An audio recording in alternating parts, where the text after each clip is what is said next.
નમસ્કાર વિદ્યાર્થી મિત્રો, word in box academy Ahmedabad શાખામાંથી હું મિતેશ સોલંકી ફરી આપનું હાર્દિક સ્વાગત કરું છું.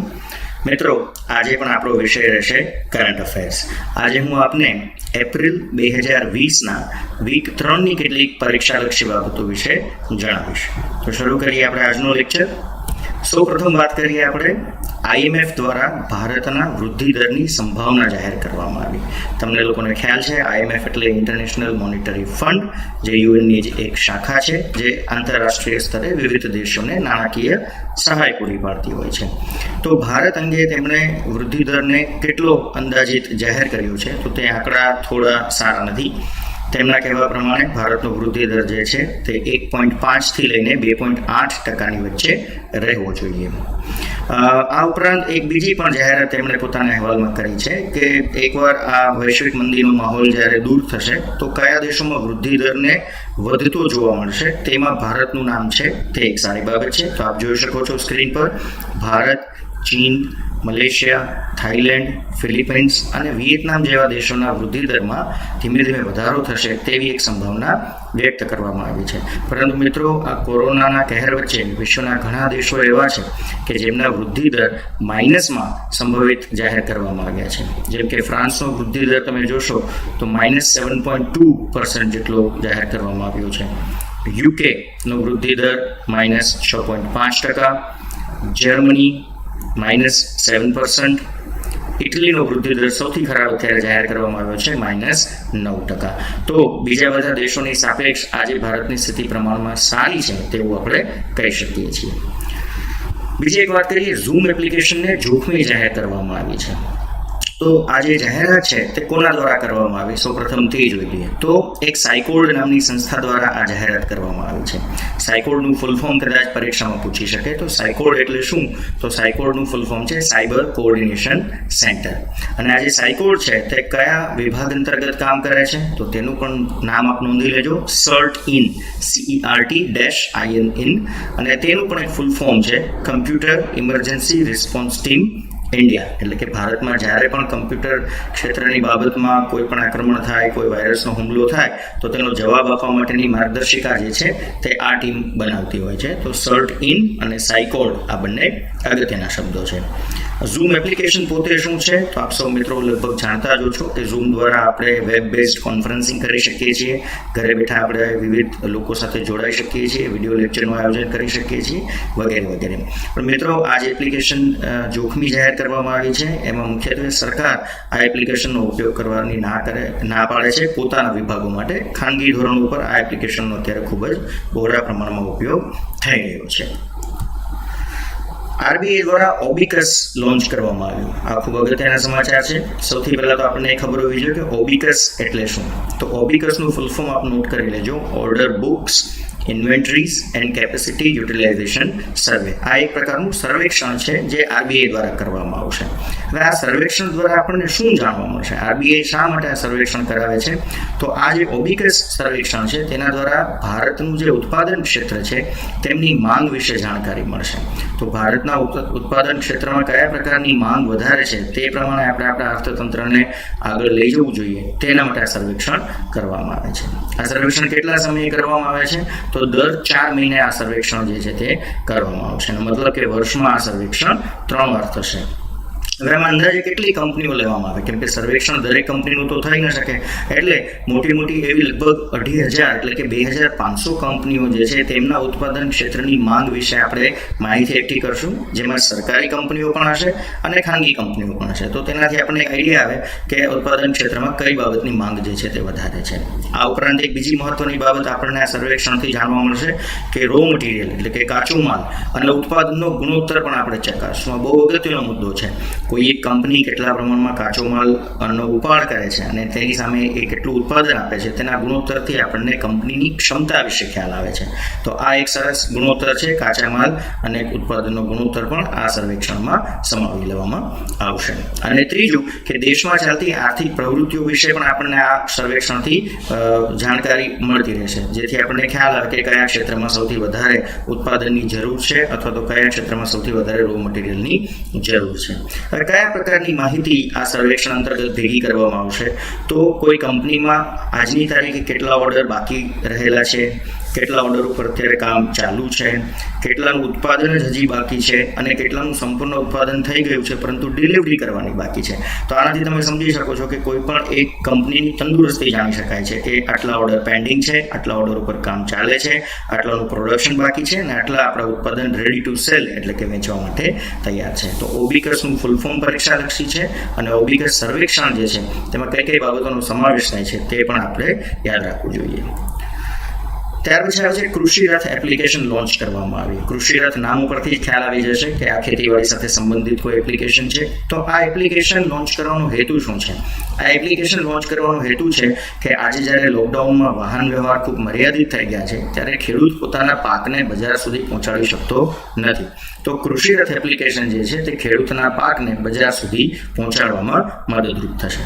તો એની પ્રક્રિયા શું છે? તો જે ખેડૂતે પોતાનો જે પાક છે એને બજાર સુધી પહોંચાડવો હોય તો ખેડૂતે પોતાના પાકની માહિતી આ કૃષિ રથ એપ્લિકેશનમાં જમા કરાવવાની રહેશે. એમાં ખેડૂતે પોતે પોતાનો પાક કયો છે, પાક કેટલા પ્રમાણમાં ઉત્પાદિત છે, મતલબ કેટલા ક્વિન્ટલ છે, ટન છે, એટલે કે એનો જથ્થો કેટલો છે, એ માહિતી એમને કૃષિ રથ એપ્લિકેશનમાં આપવી પડશે. ત્યાર પછી ખેડૂતે જણાવવાનું રહેશે કે પોતે પોતાનું જે પાક છે એ કઈ બજારમાં વેચવા ઈચ્છે છે. તો પસંદગીનું બજાર પણ ખેડૂતે સિલેક્ટ કરવાનું રહેશે. એકવાર એટલું કરશે એટલે ખેડૂતને સામે વાહન અને ભાડાની માહિતી મળશે. એટલે જે ટ્રક ધારકો છે, જે માલવાહક વાહનોના જે ધારકો છે તે પણ આ એપ્લિકેશન સાથે જોડાયેલા હોય છે અને ખેડૂતની રિક્વેસ્ટ જ્યારે આવશે ત્યારે જેમને રસ હશે તે વ્યક્તિ પોતાના વાહનની વિગત અને ભાડાની માહિતી જે છે તે ખેડૂતને જણાવશે. ખેડૂત જે છે એને જો એ વાહન અને ભાડું યોગ્ય લાગે તો એ તેને કન્ફર્મ કરી શકશે.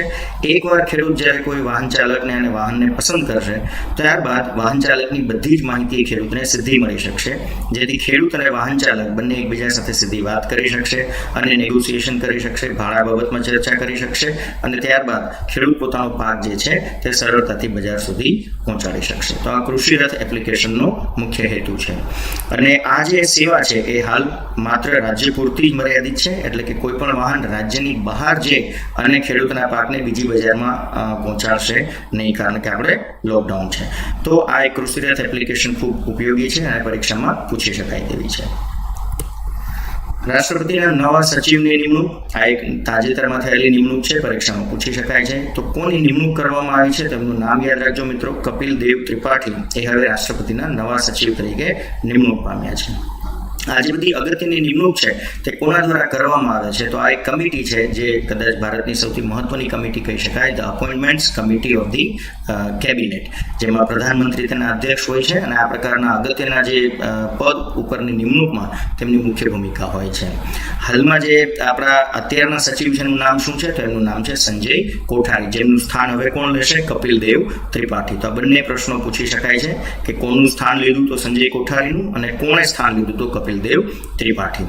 સંજય કોઠારી જે હવે આ સ્થાન ખાલી કરી રહ્યા છે સચિવ તરીકેનું, તો હવે એમને કઈ નવી જવાબદારી સંભાળવાની આવશે? તો એમને હવે કેન્દ્રીય તકેદારી કમિશનર તરીકેની જવાબદારી નિભાવવાની આવશે. તો આ એક અગત્યની માહિતી છે, તો આપ મિત્રો તેને નોટ કરી લેશો.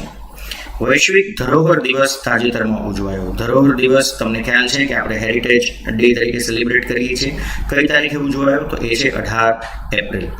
યાદ રાખજો મિત્રો, તારીખ કદાચ ન પૂછાય પણ વૈશ્વિક ધરોહર દિવસની ઉજવણીની થીમ આપ નોટ કરી લેજો. Shared culture, shared heritage and shared responsibility એ 2020ની ઉજવણીની થીમ છે. આ જ ઉજવણી અંતર્ગત ભારતમાં 5 સ્થળોને આપણે ખૂબ જ સરસ રીતે શણગારેલા હતા. તો આ 5 સ્થળો કયા હતા તે પણ આપ નોટ કરી લેજો. હુમાયુનો મકબરો, કુતુબ મિનાર, સફદરજંગ મકબરો, લાલ કિલ્લો અને પુરાનો કિલ્લો અથવા તો પુરાણો કિલ્લો. આ 5 સ્થળ જે છે તેને આપણે ખૂબ સારી રીતે શણગારી અને આપણે વૈશ્વિક ધરોહર દિવસને ઉજવ્યો હતો. ત્યાર પછી બીજો એક અગત્યનો દિવસ સિવિલ સર્વિસ દિવસ પણ તાજેતરમાં ઉજવાયો. એ તારીખ પણ ખૂબ અગત્યની છે. 21 એપ્રિલે આ દિવસ ઉજવવામાં આવે છે અને 21 એપ્રિલના દિવસે કેટલાક એવોર્ડ આપવામાં આવે છે. તો આ એવોર્ડનું નામ શું છે? કદાચ પ્રશ્ન બની શકે છે. એ એવોર્ડનું નામ છે પ્રધાનમંત્રી એવોર્ડ. હવે કેટલી શ્રેણીમાં એવોર્ડ આપવામાં આવે છે? તો મિત્રો યાદ રાખજો ખાસ, 3 શ્રેણીમાં આ એવોર્ડ આપવામાં આવે છે. એમાં પહેલી શ્રેણી છે ઉત્તર પૂર્વના પહાડી રાજ્યોના જે અધિકારીઓ હોય તેમને પોતાની સારી સેવા બદલ આ એક એવોર્ડ આપવામાં આવે છે.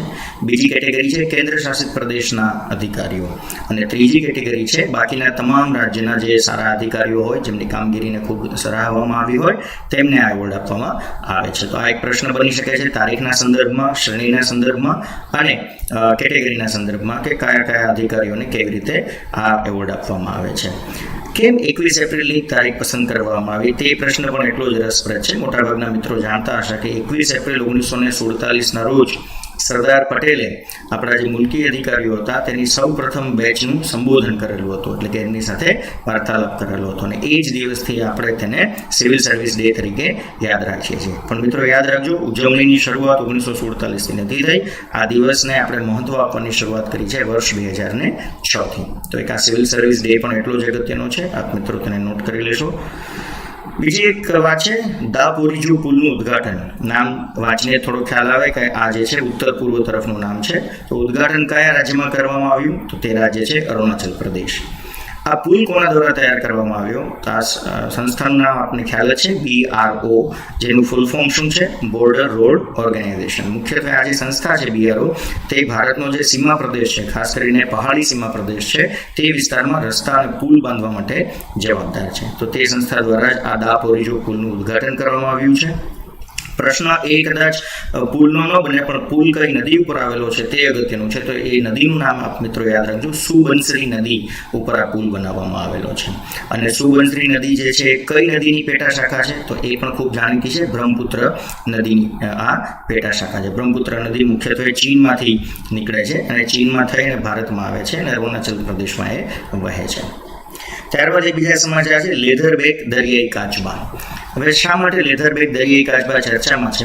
તો છેલ્લા 20 વર્ષમાં થાઈલેન્ડના બીચ ઉપર સૌથી મોટા પ્રમાણમાં જો ઈંડા મૂકવામાં આવ્યા હોય તો આ 2020નું વર્ષ છે. લેધરબેક દરિયાઈ કાચબાએ સૌથી મોટા પ્રમાણમાં ઈંડા મૂકવાની ઘટના જે થઈ એ આ થાઈલેન્ડ બીચ ઉપર થઈ છે. હવે આ નામ તમે જોશો તો તમને ખબર પડશે, લેધરબેક દરિયાઈ કાચબા, અને ઇંગ્લિશમાં તમે કહો છો લેધરબેક સી ટર્ટલ્સ. એના નામ ઉપરથી જ ખ્યાલ આવે છે કે એની જે પીઠ છે એનો જે રંગ જે છે ચામડાના રંગનો છે, એટલે એને આપણે લેધરબેક સી ટર્ટલ તરીકે ઓળખીએ છીએ. આ કાચબાની વિશેષતા શું છે? તો વિશ્વના સૌથી મોટા કદના કાચબા એ આ લેધરબેક ટર્ટલ્સ હોય છે. અને બીજું કે તેઓ પોતાના ઈંડા સામાન્ય રીતે શાંત અને ઘેરા વિસ્તારમાં મૂકે છે. હાલ કોરોનાને લીધે બધા બીચીસ એકદમ શાંત થઈ ગયા છે અને તેના કારણે જ થાઈલેન્ડના બીચ ઉપર ખૂબ મોટા પ્રમાણમાં ઈંડા આ કાચબાએ મૂકેલા છે. સૈન્ય માટે ખર્ચ કરનાર વિશ્વના કેટલાક દેશોનું હમણાં સૂચકાંક બહાર પડ્યો. તો આ માહિતી કોણે બહાર આપી? તો આ માહિતી આપણને આપનાર સંસ્થા છે SIPRI, SIPRI. SIPRIનું ફૂલ ફોર્મ પરીક્ષામાં પૂછી શકે છે, અથવા તો SIPRIનું નામ પૂછી શકે છે. Stockholm International Peace Research Institute. આ સંસ્થા દ્વારા દર વર્ષે એ સર્વેક્ષણ કરવામાં આવે છે કે કયો દેશ કેટલા પૈસા સૈન્ય ખર્ચ પાછળ કરી રહ્યા છે. તો બીજા જે દેશો છે તેના નામ તમે જોઈ શકો છો. પ્રથમ ક્રમે છે અમેરિકા, બીજા ક્રમે છે ચીન અને ત્રીજા ક્રમે છે ભારત. તો આપણે અત્યારે ત્રીજા ક્રમ ઉપર વિશ્વમાં સૌથી વધારે સૈન્ય પાછળ ખર્ચ કરનાર દેશ તરીકે નોંધાયેલા છીએ. મિત્રો, આજનું આ લેક્ચર અહીંયા હું પૂરો કરું છું. જો આપને આ લેક્ચર પસંદ આવ્યો હોય તો આપ આપના અભિપ્રાય તેમજ સૂચન આપના સ્ક્રીન ઉપર દેખાતા નંબર 7575060101 ઉપર આપશો તો ખૂબ ગમશે. આભાર.